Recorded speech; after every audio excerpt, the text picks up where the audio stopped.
ordinary girl trying to be fabulous, and welcome to my channel. Welcome to my subscribers. Welcome to my new subscribers, and welcome to those of you who are not subscribed. If you are not subscribed and you enjoy my content, I hope you will consider doing so. And even if you don't enjoy my content, I hope you'll consider subscribing, because why not? And just for fun, we have dogs. And also, I really like comments most of the time. So leave me a comment, and I like to interact with my comment section. And if you troll, I'll take a picture of your comment and post it on Instagram. Fair warning. So with that, let's get into the video. Today, we are going to talk about Beautiful and Damned by F. Scott Fitzgerald, Chapter 2. And first, the summary is, it is Gloria's world, and we are just lucky to live in it. And also, we have our, I don't know whether to call him a protagonist or an antagonist, because he is rather both. He is madly in love with himself. And so my advice to ladies and gentlemen everywhere is that you find someone that loves you as much as Anthony Patch loves himself, and then you will live happily ever after. Gloria has been described as both the oldest person and the youngest person in the room. So that gives you a background into her life. She's both seemingly very mature and very immature at the same time. Chapter 2 opens with Anthony getting his mail. He has received many invitations. It is November, it is cold, and that is the start of the invitation season. And he has gotten so many invitations because in this time period, marriage was still pretty much a business contract, and a man who was set to inherit $75 million was considered a good catch. He might not be a good man, but he's a good catch. And he's wandering around New York City, and he runs into his friend Dick Caramel, who is coming out of a barber shop wearing only a slightly fashionable coat. And Anthony looks at him and wonders eventually if he looks as bad as Dick Caramel when he's cold. His friend is talking about his book, and Anthony is bored because it's basically not about him. It's not talking about him. Then the conversation shifts to Dick Caramel's cousin, Gloria Gilbert. And Dick says she hasn't got a brain in her head. She's just simply brainless.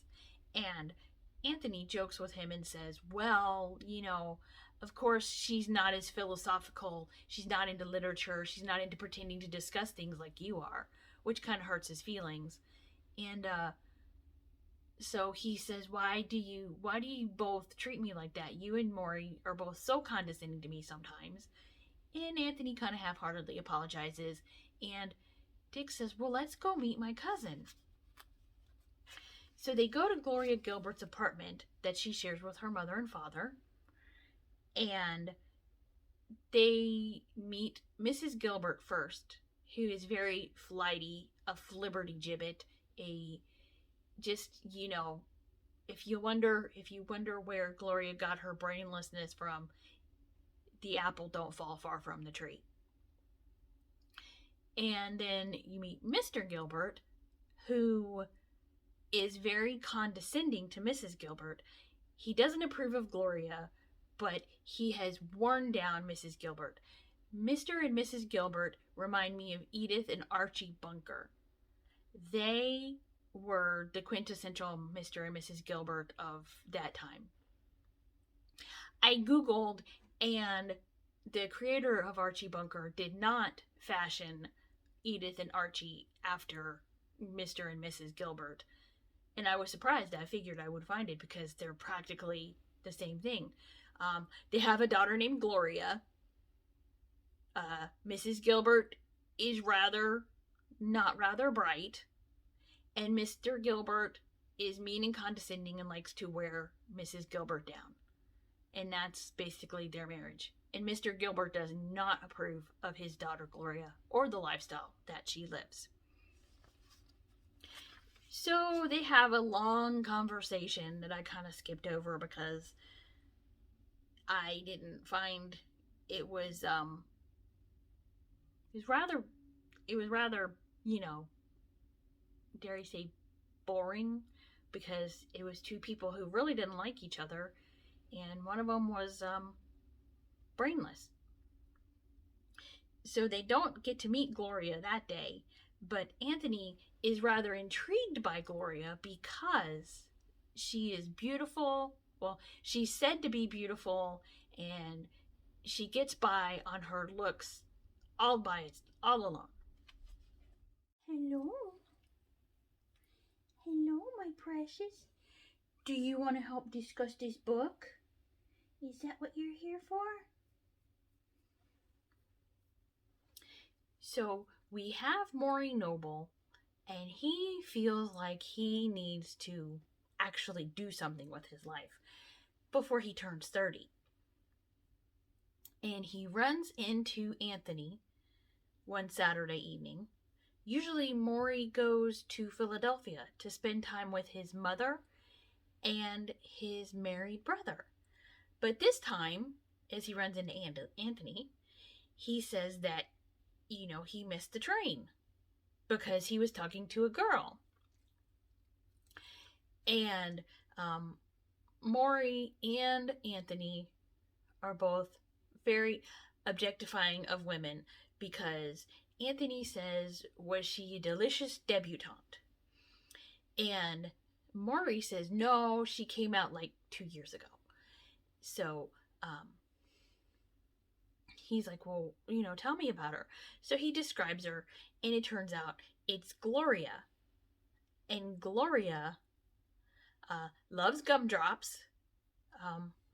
Maury said that he was captivated because she spent the whole time talking about her legs and her tan.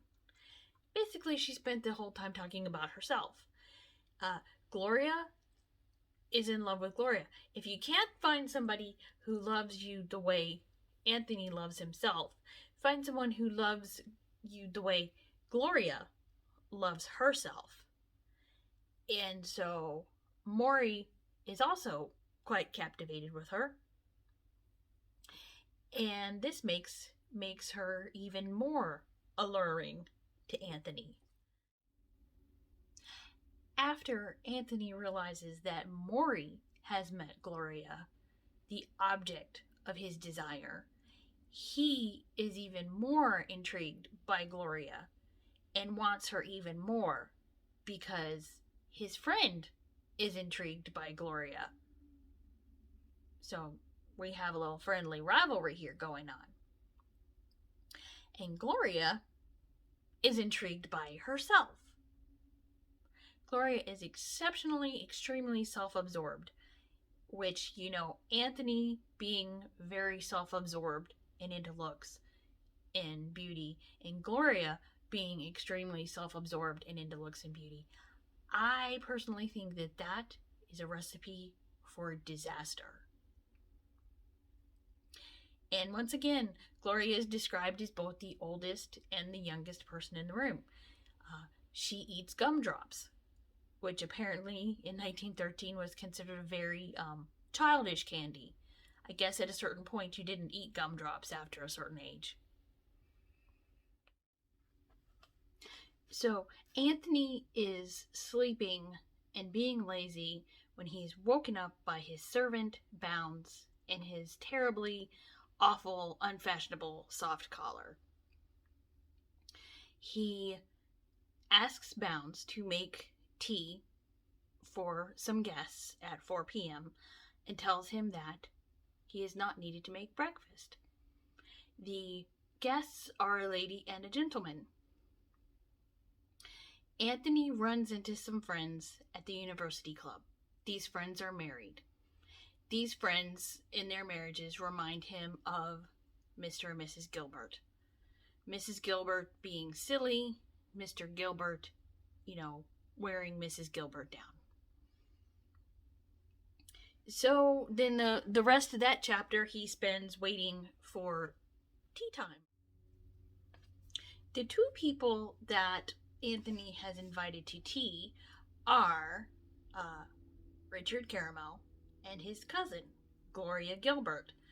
So Dick introduces Gloria. This is Anthony. And she is beautiful. She is dazzling. He stares at her profile and he sees that she's beautiful. In a photograph, she would be cold and classical. But in real life, he says that the glow of her hair and cheeks, at once flushed and fragile, made her the most living person he had ever seen. So they're talking, and she is from Kansas City. In Kansas City, they have banned cigarettes. And so her cousin jokes that, when they kicked her out, that's when they kicked out cigarettes. And so she rebuffs that it must have been her holy grandfather. And this makes her even more, interesting to Anthony, because he also has a former grandfather who is against everything these young people think is fun. And so she hears that Anthony has heard of her before and that her reputation precedes her. And so she wants to know what he knows about her, what he's heard about her, because Gloria's favorite subject is Gloria. And her tan, and her skin, and her legs, and her physique. And she is very in love with herself, as much as Anthony is in love with himself. And she doesn't like that anybody tries to make her, fit into any type of mold. Then later on, they go out to tea on their own. And they engage in the best of what they engage in. Of course, Gloria is dressed well, and Anthony is taken with her as she is beautiful and fashionable, and he is into the outward appearance, as is she. He asks her age, and she is 22, and which she hates, because while she doesn't want to get married and be saddled with many children, she also hates being 22, because in their world, youth and beauty is the gold standard. Anthony,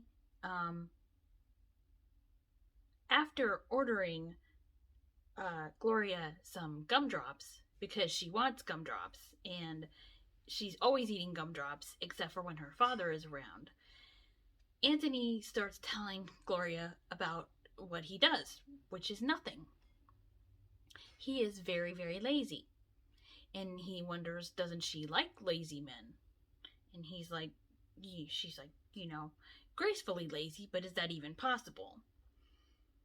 So she watches him and he watches her, and then she gets bored and she goes back to watching the people who are dancing. As individual people, Gloria and Anthony are very self-absorbed. And as a couple, they are very taken with each other as they are with themselves. So Anthony is full of admiration for Gloria. They've gone on a few more dates.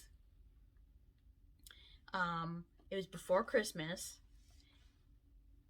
And, he wanted more dates, but she was always busy. He would always give her a date and a time, and she would have some other things that she had to do. He would see her at various things that he was invited to. So, just before Christmas, he goes up to her apartment, and she has just sent a man away in a quarrel. And so she's bored. She sent a man away in a quarrel, and she's like, let's go do something. So they go to a cabaret, and they participate in their favorite activity, which is looking at other people and judging them. But he likes that. That is his favorite thing to do. That is her favorite thing to do. And she likes to talk about herself too. But I've said that a million times. And so that is chapter 2. If you had questions, what would your questions be?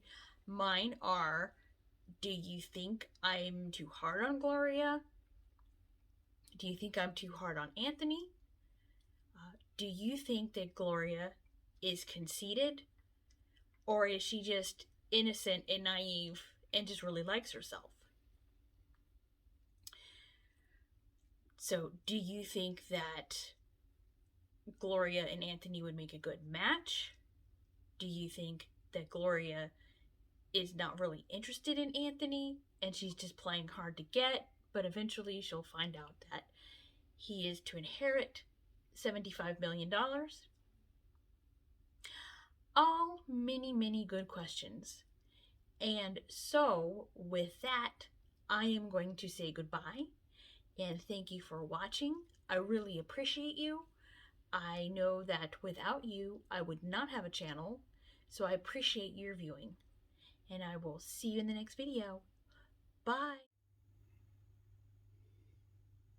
Annie.